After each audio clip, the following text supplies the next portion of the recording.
Hoy hablaremos de más cosas sobre clases y objetos. Como los atributos de una clase normalmente son privados, es necesario dar a la aplicación que va a usar la clase alguna forma de consultar el valor de los atributos.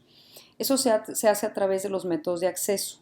Los métodos de acceso se definen con la palabra get con el nombre del atributo, y dentro del método de acceso básicamente lo que viene es el return del valor del atributo. Si te fijas, el tipo de valor de retorno de este método tiene que coincidir con el tipo del atributo. Los métodos de acceso no siempre regresan la información tal y como la tienen almacenada. Algunas veces se puede aplicar alguna conversión antes de regresar este valor. El ejemplo de la clase rectángulo sería el get del atributo ancho. Get ancho es el nombre del método y lo único que hace es regresar el valor de la variable ancho. Si te fijas, la variable ancho es de tipo double, por eso el tipo de valor de retorno de este método es double, y pues rectángulo dos puntos se requiere para especificar que getAncho es un método de la clase rectángulo. También es necesario permitir a la aplicación alguna forma de modificar los atributos del objeto, y esto se hace utilizando un método de modificación. La forma general de un método de modificación es usando la palabra set con el nombre del atributo, y lo que recibe como parámetro es un valor con el que se va a inicializar el atributo de la clase. Los métodos set siempre son void. El método de modificación podría incluir alguna validación de manera que garantice que el valor que se va a asignar al atributo siempre sea válido. Por ejemplo, para la clase rectángulo puedo tener un set para el ancho de esta forma, en donde tomo el valor del parámetro y con eso inicializo el atributo de la clase. Pero otra opción sería, bueno, pues yo ya sé que no puedo tener un ancho negativo, por ejemplo. Entonces yo puedo agregar una validación en donde al parámetro que recibo verifico que sea positivo, y si es positivo lo asigno tal cual, pero en caso de no serlo, bueno, pues puedo inicializar con 0 o con algún valor válido esta variable, este atributo. Hablemos de otro concepto, el constructor. El constructor es una función miembro especial de una clase que se usa para dar valor inicial a los atributos del objeto al momento que se está creando el objeto. Los constructores se llaman de manera automática cada vez que tú creas un objeto. El constructor debe tener el mismo nombre de la clase, debe ser público y no debe de tener valor de retorno. O sea, no se especifica el valor de retorno cuando declaro ese método. Para poder inicializar una variable de instancia de una clase o un atributo de una clase, se puede hacer a través del constructor o bien a través de mandar llamar los métodos de modificación de dicho atributo. ¿Cómo declaro un constructor? Bueno, pues aquí está, se llama igual que la clase, no se especifica valor de retorno y va en la sección pública de la clase.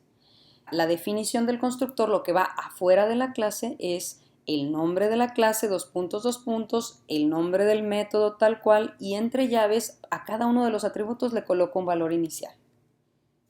Un constructor se conoce como constructor default si no recibe parámetros. Exactamente, este sería el constructor default de la clase rectángulo. Si tú no defines un constructor, C++ va a definir uno para la clase y va a definir un constructor default. No recibe parámetros, pero no inicializa nada. Entonces, no se puede garantizar que el objeto tenga valores válidos. Otra cosa es que una clase puede tener más de un constructor para poder dar varias formas para inicializar los objetos de la clase. Sobrecarga significa que puedes tener varias funciones con el mismo nombre siempre y cuando la firma sea diferente. La firma es el nombre de la función y sus parámetros. Es decir, C++ me va a permitir tener varias funciones que tengan el mismo nombre siempre y cuando los parámetros sean diferentes. Cuando tengo ese caso, C++ decide a cuál función llamar dependiendo de la cantidad y el tipo de parámetros que se usen cuando se manda a llamar.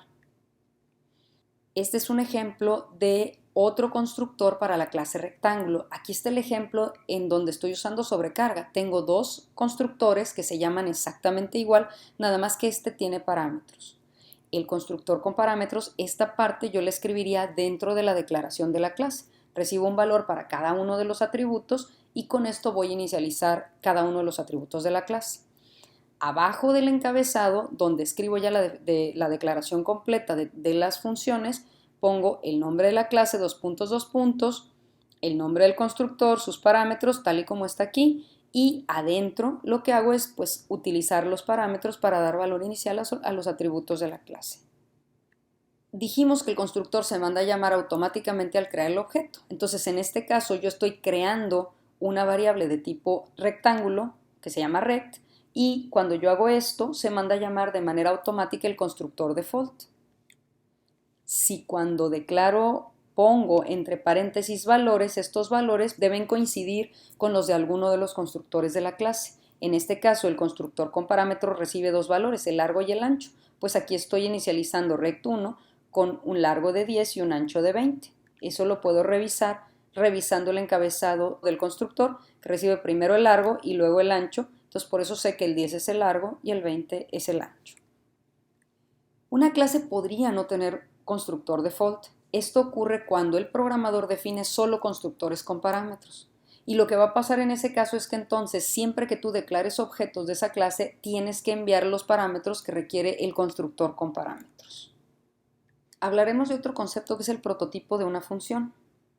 En C++ es necesario que una función esté declarada antes de utilizarla, pero es posible declararla y definirla más tarde. Para declarar una función se utiliza el prototipo, que es el encabezado seguido de un punto y coma. Un ejemplo es cualquiera de los métodos que declaramos dentro de la clase. Pusimos solo el encabezado y termina con punto y coma. En un prototipo de una función, cuando declaras los parámetros, no es necesario declarar el nombre de los parámetros, puedo declarar solamente el tipo de los parámetros.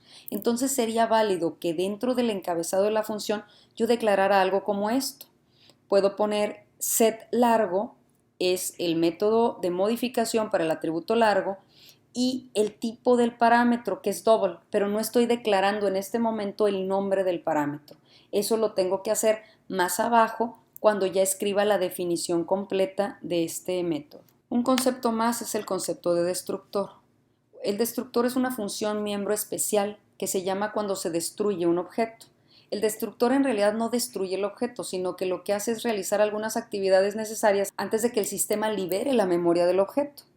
El destructor se llama cuando se destruye un objeto. Por ejemplo, si tú declaraste un objeto como variable local en una función, al salir de la función se destruye ese objeto. Para definir un destructor usamos el carácter tilde seguido del nombre de la clase, como aquí.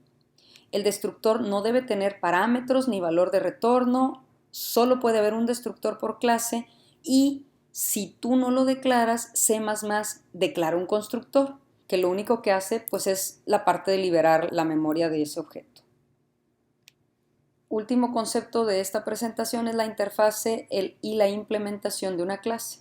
La interfase es la declaración de la clase. La debes poner en el archivo de encabezado en el punto H. La implementación es la definición de las funciones miembro de la clase y esta se puede poner en un archivo separado de tipo .cpp.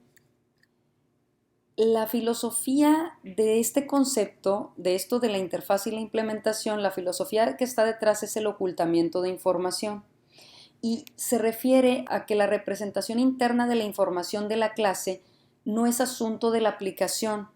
O sea, el main que está usando la clase no tiene por qué conocer los detalles de cómo está declarada la clase. La aplicación cliente necesita conocer la interfaz de la clase. Entonces, si la implementación de la clase cambia, por ejemplo, puedes querer hacer más eficiente alguno de los métodos, pues la aplicación del cliente puede seguir trabajando sin necesidad de darse cuenta que hubo algún cambio, porque la interfase no se modifica. Este concepto simplifica la percepción de la clase por parte de la aplicación cliente.